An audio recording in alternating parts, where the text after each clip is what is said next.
Well, there's more than one way to create wealth for future generations. Professional insurance agent Travis Cairns joins us with more on how to do it with insurance, of course, because that's what you specialize in, but it's a specific type of life insurance. Absolutely. If I could, first I'd like to wish my beautiful bride a happy anniversary.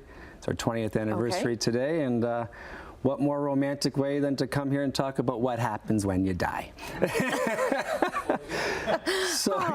It's so touching, isn't it? One of the most popular ways these days, Annette, to pass on generational wealth is through what's called participating whole life. The reason being is with that type of policy, there's a mechanism where you can have the dividends that the insurance company pays add to the death benefit. Because permanent insurance, unlike term, is going to pay, which makes it a little more expensive. So if I want to leave, I have 3 children, if I want to leave them $100,000 each, well, for me to buy a $300,000 policy at 48 years old, that's not cheap. But because that can grow, I can actually work it out with a little bit of playing the odds that I live to a certain age, that maybe I could buy a $100,000 policy. And then every year as we pay dividends and those dividends buy more insurance, that could be worth $300,000 by the time I'm in my 80s. So it's more flexible, which makes it more cost effective for people who see that it's important that we pass something on to our adult children. Okay, so this isn't necessarily something that would cover your mortgage, or that would be mortgage insurance, but it's not like your typical life insurance. Correct. So people would use what we call term insurance for mortgage debt, covering that time of raising kids, because that will pay if you die within that time frame. It's pure insurance, and it's affordable. Yeah. This is more about estate planning and legacy planning of, we talked about how expensive life is for our children these days. Like, when we bought our first home, that number started with a 2. Now that same house, it starts with a 6 or a 7.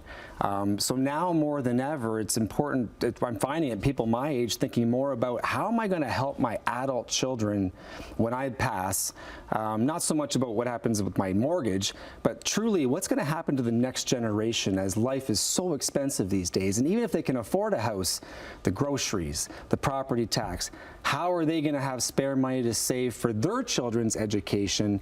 And people my age are starting to think about, it's probably important that I help with that.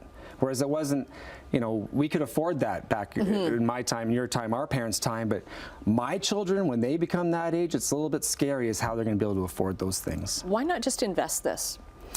Well, a couple reasons. One, with investing, you need time. Right? Whereas when you do it through life insurance, if I want $300,000 for my kids, it's worth $300,000 tomorrow.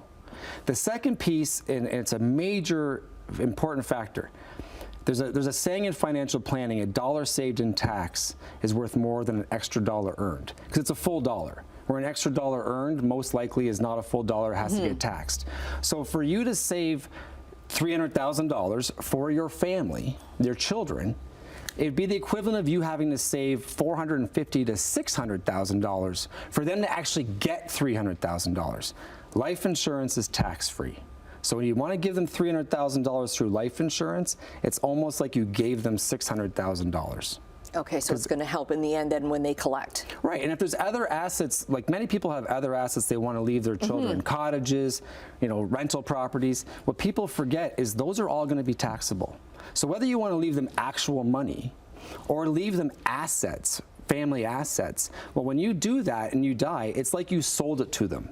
And there's a capital gains tax bill that's going to be there. Well, how are they addressing that?